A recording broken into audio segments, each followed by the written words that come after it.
Hi, everyone. Welcome to the new series that we're doing. And I'm here with Grace, and we're really focusing on the H-1B for this live session. We're first going to be talking about the alternatives to H-1B. As most people know now, the H-1B, there might be 100,000. Well, not might be, but the way it's going to be spelled out. Who does it apply to? How does it affect you? And also whether the lottery will go away because they're going to heighten the selection process for the H-1B, judging by your wage level and high skill. So there's a lot of confusion around H-1B. We're dealing with it day in and day out. Right now, there's a lot of consultations and discussions regarding, well, what's the alternative? And so I'm here with our H-1B expert. And you can see a lot of her videos talking about H-1B, talking about EB-2, EB-3, and we're going to be brainstorming a lot. And for the second portion of this live session, we're talking about 2 L-1B cases that got approved, and we used it as an alternative to the H-1B. So the first question, Grace, is what do we know for sure? What we know for sure is that the president's executive order said there will be a $100,000 fee for anyone entering into the United States with an H-1B petition filed after September 21st, 2025. So we know that for sure. We know that it's not going to apply to anyone during this year's H-1B cycle. So if you're outside of the U.S. and you haven't applied for your H-1B visa yet because you're scared of this $100,000 fee, well, know that it does not apply to you because it's only for petitions filed after September 21st, 2025. If you're a current H-1B visa holder, it also does not apply to you. Even if you don't have a visa, your visa expired, you're in the process of extending your status, that's all fine, right? Yeah, so that's the good news, right? And that was a lot of the confusion regarding if you already had a H-1B, but you left the U.S. and you're trying to come back in, does that 100,000 apply to you? So I think most people are clear on those restrictions. Right. Now let's talk about what we don't know. Yeah, so what we don't know is that it's not very clear yet, or the administration hasn't set forth the clear boundaries, which we might expect closer to the lottery next year. Does it apply to people already in the U.S., right? So like, for example, if you're an F1 student and you get selected in the lottery and you're changing your status from F1 to H-1B, you're technically not a person outside of the U.S. seeking entry. So would that $100,000 fee apply to you? Now that's so important, because a lot of the lawsuit is surrounding, Mr. President, you don't have the authority to impose a $100,000 fee on H-1B applicants because that's Congress's job. So all fee increases, it has to go through Congress. Now, in the proclamation, there's a legal ninjutsu that he did that was really clever, saying it's for people who are entering the U.S. The president has the ability to control the borders, right? Because foreign policy, diplomatic affairs are all within the executive branch.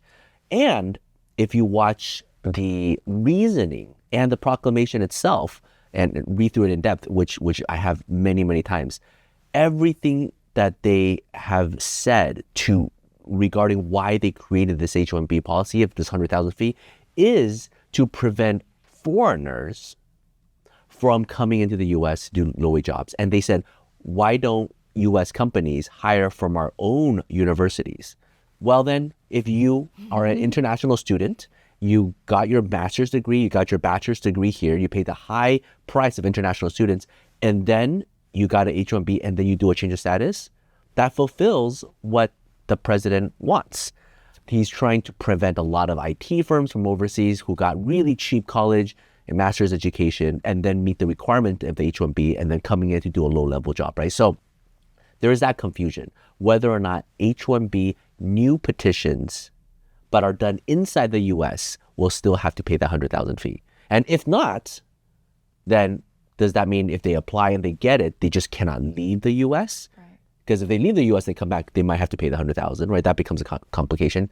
But at the same time, the Washington, D.C. is also, in the past few years, created the H-1B visa program, so you can get an H-1B visa in the U.S. without having leaving. So there's a lot of confusion regarding that. So let's talk about the alternatives, right? So let's say worst case scenario, the USCIS issues the memo and it just cuts across the board. Any new petition needs to pay the H-1B. And let's assume they say it applies to all change of status as well in the US, out of the US. It applies to cap-exempt nonprofit organizations. It applies to let's assume it applies to wage level 1 through 3, which will be pretty insane and crazy. Any ideas?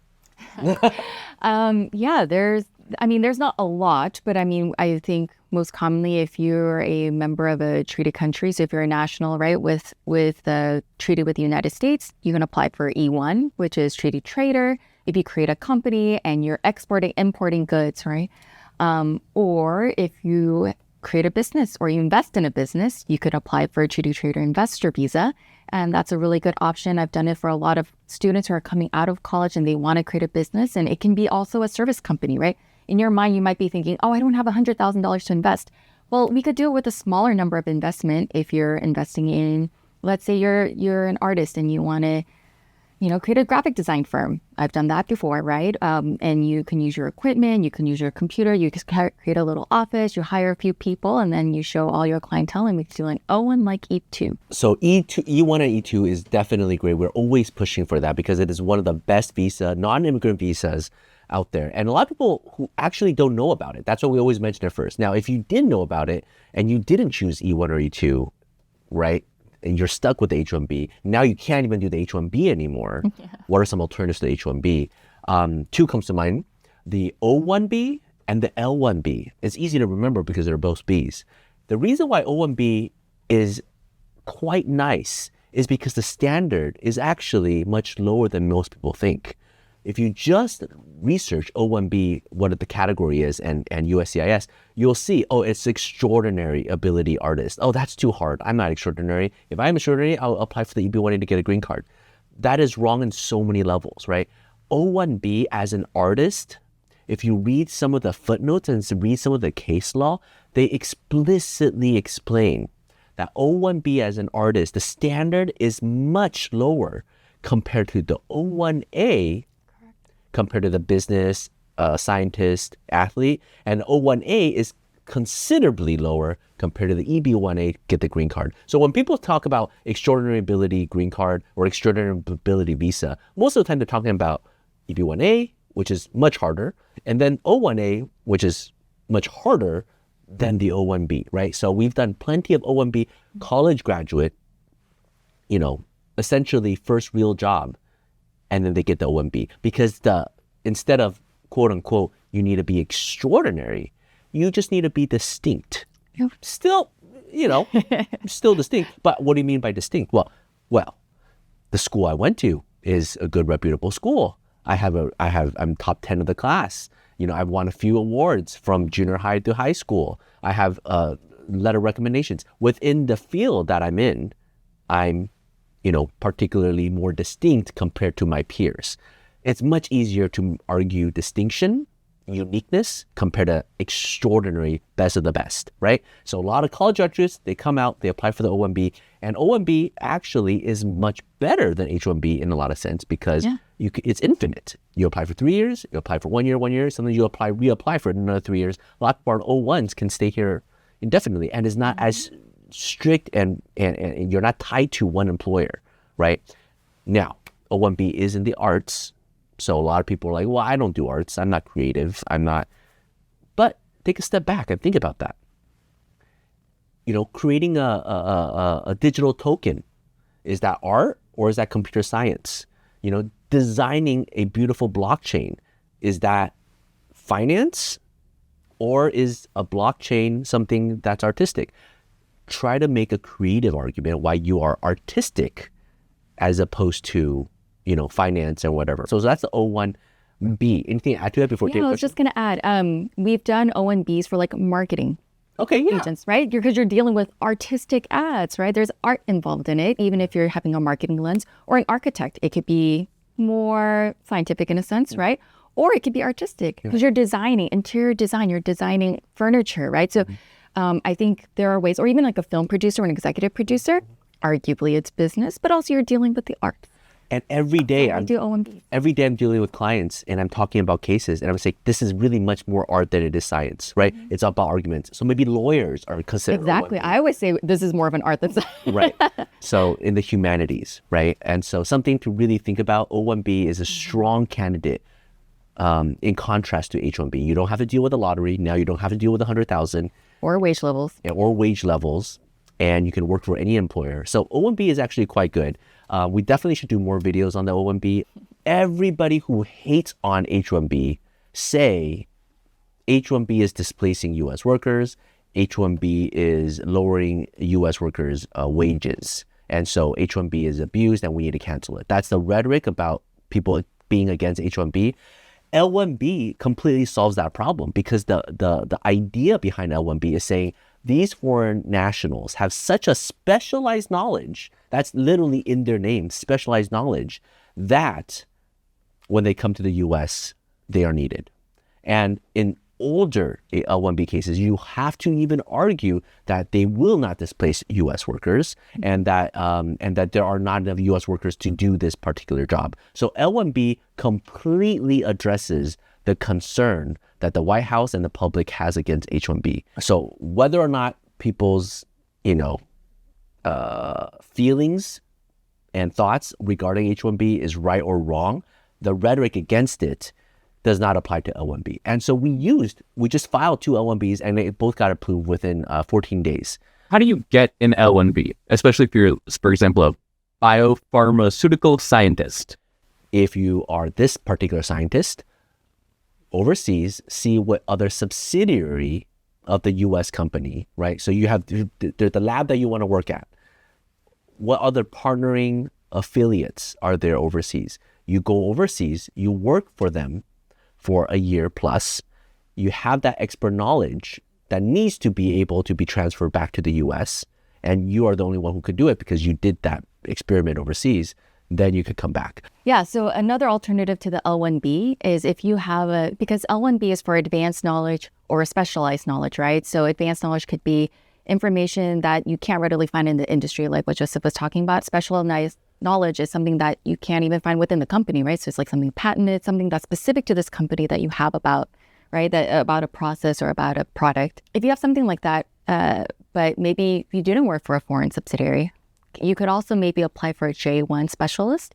That's for people who are outside of the U.S. who come specifically to a company to do a short-term, up to a year, work that is based on your specialty. So it could either be 10 years of experience, or if you have a bachelor plus 5 years of experience, or if you have a master's degree in a relevant field, then just 1 year of experience and you can apply for the J-1 specialist visa. And if you're interested in J-1, which is the cultural exchange visitor visa, and you're outside of the U.S., you might also be eligible for the intern visa or the trainee. Intern is for recent grads of foreign universities who want to come and work and see what the American work life is like. Or you could be a trainee, so you've worked outside of the U.S. for 5 years, and you're like, I want to see what it's like in the U.S. And when we went to law school, we had a lot of LLMs, right? We had judges, people who were like renowned attorneys in their home country. They came to do a master's degree in the U.S., and now they're, working in a law firm to gain cultural experience to see what firm life is like in the U.S. So there are programs for professionals who are outside of the U.S. who want to come in lieu of the H-1B. And then also another overlap for H-1B I could see is for the J-1 research scholar. So if you're working for a university or for a government institute, or maybe even for the corporate setting, if you can prove that what you're going to be doing is specialized and you're going to be researching for most of it, right? Because I've seen even in financial settings that you're doing research, then you can apply for the research scholar, which is up to 5 years. So it's a little bit longer. And these tend to be more for higher education. So like PhD students. So generally it tend to be like you would apply as an F1 and then you'd be working during your PhD on a J1 and then you would apply for H-1B, but we'll see. Maybe that might be not the route anymore and you just have to max out your J1. Yeah, max out J1. And if, the memo comes out and it says, if you do a change of status in the U.S., you don't have to pay the $100,000. If that becomes the case, then what everybody should do is apply for the F1, apply for the J1, come into the U.S., study, do what you need to do, and then do a change of status. Downside to J1, maybe you have to apply for a waiver later on if you do a change of status. There's a requirement. But they updated that list last year, right? So maybe your home country's not on that list, and make sure you check. How long do you think it would take for an injunction for this H-1B lawsuit? How long will the injunction last? Because the lawsuit has already been filed, right? So likely we're going to see it at least till next year. And again, most of this is about new applications. So for the very handful of unfortunate souls that did not apply by September, which is really quite rare, Yeah. right? Because a lot of people got selected by May, by June, so had already 3 months to prepare for the H-1B application. And usually October 1st is when people start working already. So most people already filed by July, by August. So it's quite rare for somebody to hold off that long. But there are people I know, right? Well, actually, you have to file by June 30th. So, like, I think the confusion of that September 21st deadline is that that's the deadline if people want to come into the U.S. to start their job on October 1st. And I think that's why everyone was so confused. Like, the timing of this order made it seem like it was imposing a fee for all the people who are selected. Yeah, and coming in. Yeah, exactly. And I guess it could apply to a handful of cap-exempt H-1B where they can apply throughout the year. Right. But it was interesting timing, I would say. When do you think the injunction will start? Well, that depends, right? If the attorneys are going for a TRO, which I actually don't know. Temporary restraining order. Right, temporary restraining order that could go immediately, right? Or are they going to seek injunctive relief maybe closer to when the lottery starts? It's kind of hard to say. And then it depends on if USCIS is going to follow that, right? Because again, if you file the case and you don't pay the 100,000 fee and there's a lawsuit going on and USCIS is shut down because of quote unquote the government shutdown furlough, and if you guys don't know, most USCIS service filings doesn't go to USCIS. It goes to like a filing clerk. It's they outsource almost all of it. And so, are they going to reject the case or not? So there's a lot of confusion regarding that. And so, if your case gets rejected, definitely don't be disheartened. Try to file again, especially if there is a temporary restraining order on your side. And then, does an approved EB-2 NIW on an H-1B in the past, does that have an expiration date?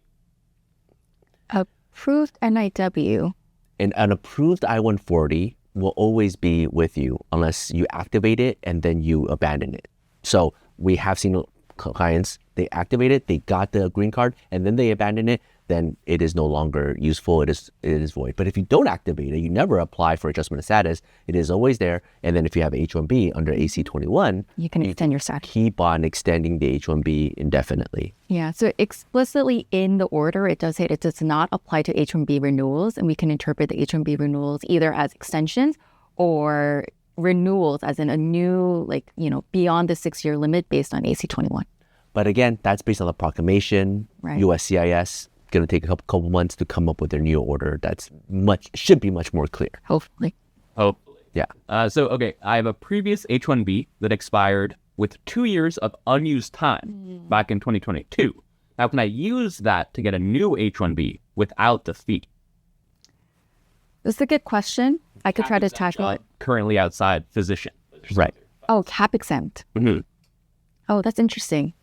That changes it, actually, because cap-exempt means you are actually not counted towards the lottery at that time. So there's nothing for you to recapture other than you can only stay within a certain limit, right? That is questionable. And if you've been outside and you haven't used up the full amount of time, then you could try to apply. And that is something that we've been debating at the firm right before this, too, because, again, we have a lot of clients who are in this similar situation. If, they have H-1B right now, but then they're going to leave and take a sabbatical year.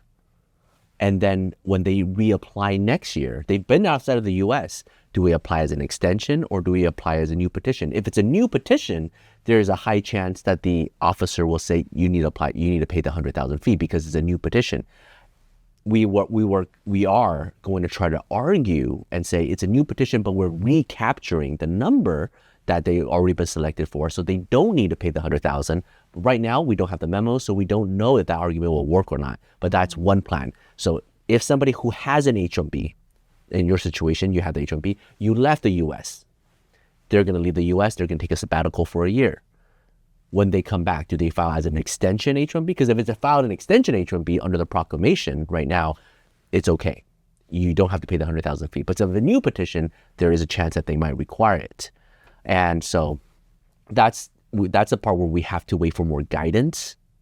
So I want to talk about exceptions for this 100,000. Who is exempt from the 100,000? Okay, definitively, this is what we know who's exempt.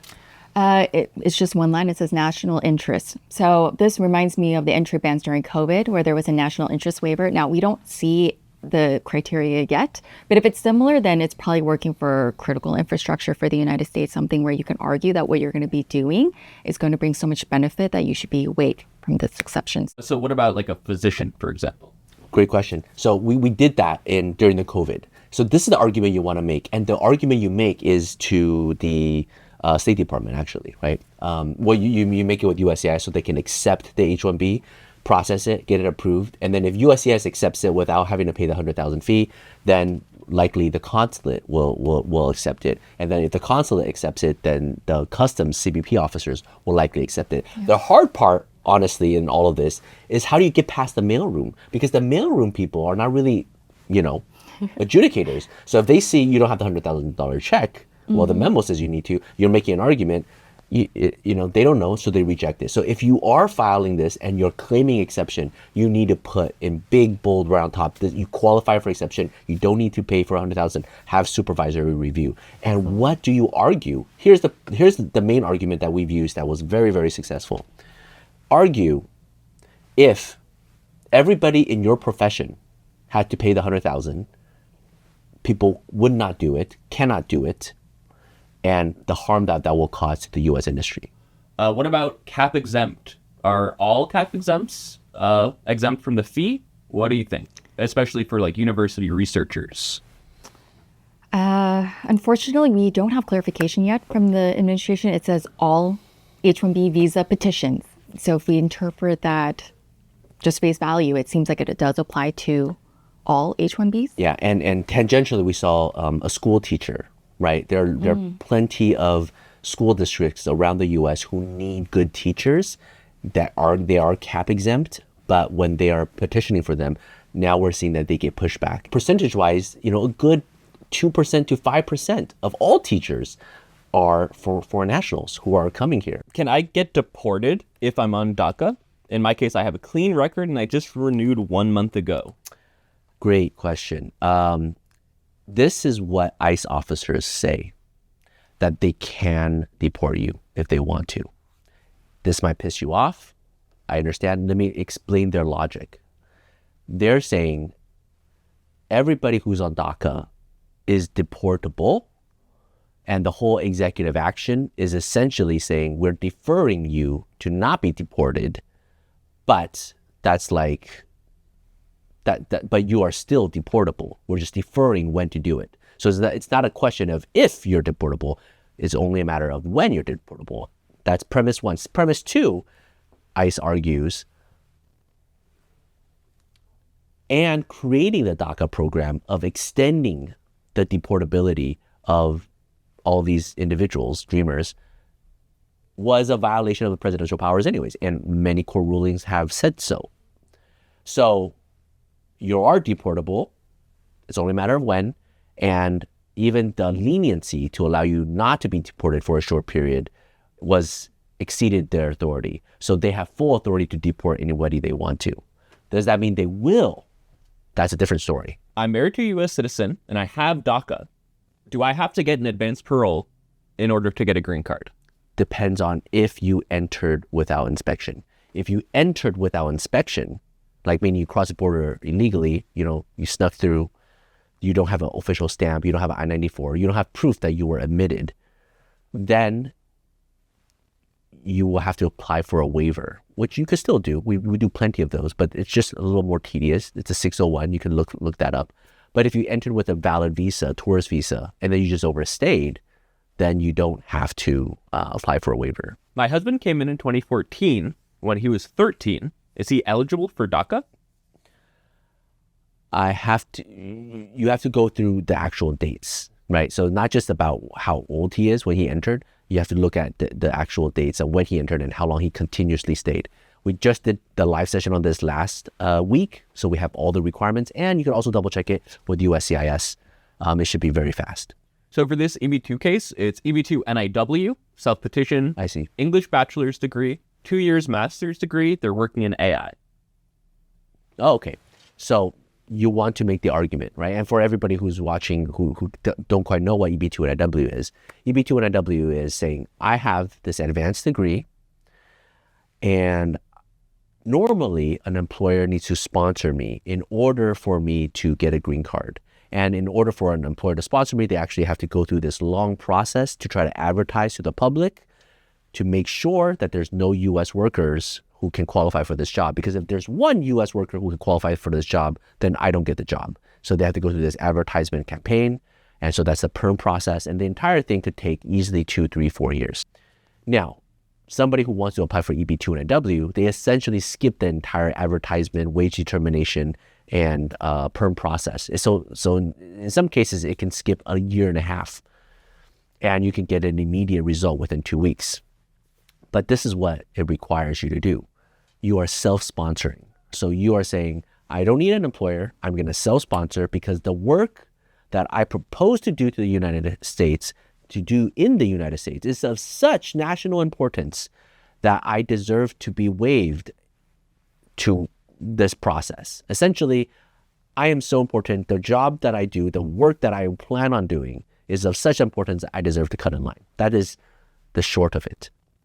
And the US government created this program, and there are a lot of people who apply, and it makes a lot of sense for a lot of people. You have to prove at least 3 things.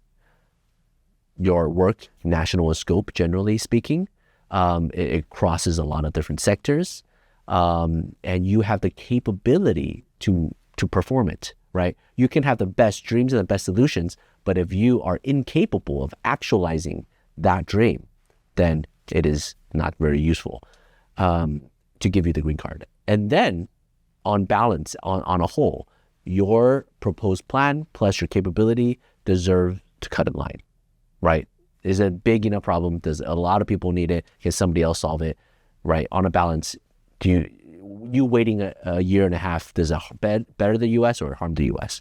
So in your situation, if you have an articulable idea, you have the plan, you have letter recommendations, you have contracts, you have investments, you have your degree, you have your education, you show that there's a major problem in the U.S. that you're going to try to solve, and maybe it touches on the West Coast and the East Coast. Maybe it touches 3 different industries. Maybe it touches 5 different employers, right? And your solution is not something that other people are doing, or they have done it and failed, but you have a new way to do it, and you're uniquely suited to do it, and you have a good argument, then it is worth doing the EB-2 NIW. And so we did a lot of videos on the EB-2 NIW. We showed how acupuncturists were able to get it. So how can you do it, right? If you have a good idea, then let's talk. The government is shutting down.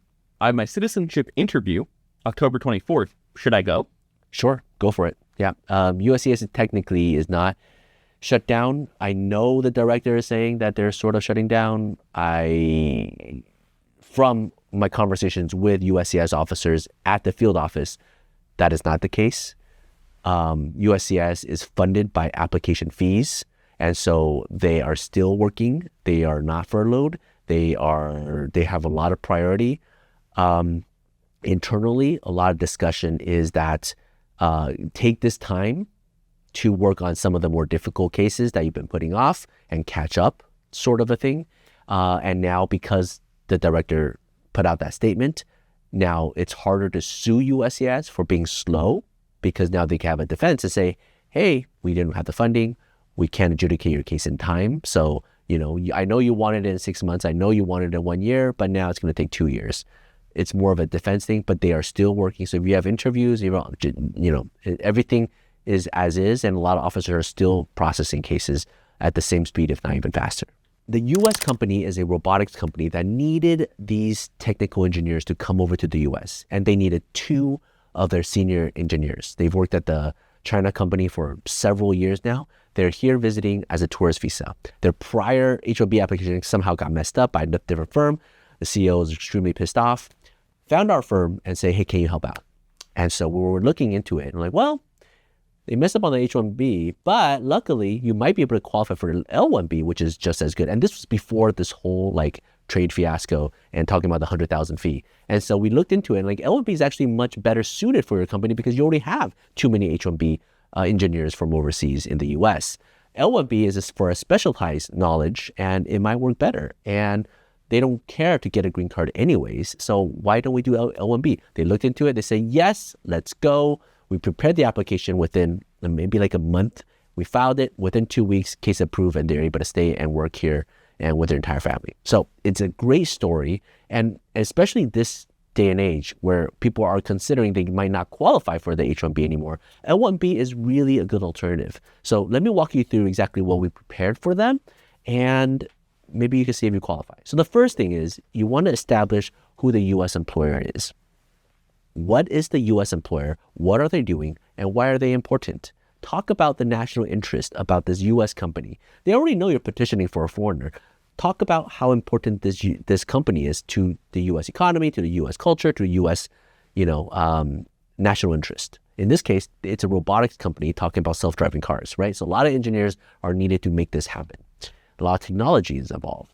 Now, the foreign company, the subsidiary of this company through like a couple other Asian countries, directly employs these two engineers overseas. And they were, leaders over there. Not necessarily L1A leaders. They're not like executives, but they were engineers, right? And they were part of a particular technology that they invented overseas and that they needed here in the US for this next new product launch. Completely makes sense. A lot of people who are H-1B have that. They worked on a particular project. In this case, we had two clients. They each had a patent. All right. It's actually not that hard to get a patent. Even if without a patent, we have helped many accountants come overseas because, again, accounting rules are different from state to country. Imagine from federal to national. And if somebody who's doing accounting for many different countries for the same employer, for the same industry, it's extremely complicated. That type of knowledge cannot just be trained by a CPA here in the US. So anyways, I digress. Those are other cases. The two engineers, they each had a patent. We argued that they've been in the company for several years. They have this job description. They have their work history, and that they needed to come to the U.S. And this is their job description here. The good reason why L1B is better than L1A in a lot of instances is because you don't need to supervise that many people, right? You are bringing your expert knowledge here to do your job. You don't need to be a manager, executive. You don't need to hire 5, 10 other people to manage. It's just to do your job. So the U.S. company really wanted that to happen because, again, it is impossible for them to hire a U.S. worker with that special knowledge, or they have to pay a lot of money for the U.S. worker to acquire that knowledge to do their job, right? So it was very easy. The two people came here as a tourist visa. They looked at everything that needed to be done. We did a change of status. They were able to stay in the U.S. and now they can work 5 years. And then once they're done, they go back and potentially, if the project is ongoing or there's a next product launch, they send somebody else here, right? L1B is great for that purpose. Now, if the company likes them enough, they can file EB-2, EB-3 for them, and they can get a green card that way if they want to. So L1B is a great substitute for H-1B. The caveat is you just need a U.S. company and you need a foreign company, and they need to be subsidiaries or affiliates. Whether the U.S. company owns the foreign company or the foreign company owns the U.S. company, or they're both owned by the same person. If you can make that happen, and you have a foreigner who is really good at what they do, and the inspiration for me for doing L1Bs, by the way, is when I was doing a lot of these cases back when I just started practicing as an attorney, I saw other people who did L1Bs, and they were specializing in Brazilian chefs. And they brought a bunch of Brazilian chefs over with the L1B. And I was listening to their argument and the way they prepared the case in the conference, and I was like, that's genius, because they're arguing the way you grill the meat, fogo de chao, for example, is a very specialized skill. The culinary art schools here don't teach that, and so you need to bring the skills from overseas, from Brazil to the U.S. through the L1B. I'm like, wow, that solves the chef shortage for this particular restaurant, and then eventually that got manufactured to all the other different arguments. Well, every cuisine in the world is unique in their own home country. The U.S. chefs can't cook like that, right? We might be able to flip burgers and smoke ribs better than anybody else, but we can't do anything else, right? So that expanded into all the other restaurants and chefs, and I'm like, if that could apply to chefs, why not IT? Why not all these other things? So we started trying to do different things. So again, accountants, anything you can show you have a specialized knowledge and certification is a great benefit. So we did that. L1B is a great method, and just sharing that for everybody who's concerned about their H-1B. If you have any questions on L1B or alternatives to H-1B, feel free to reach out. Take care.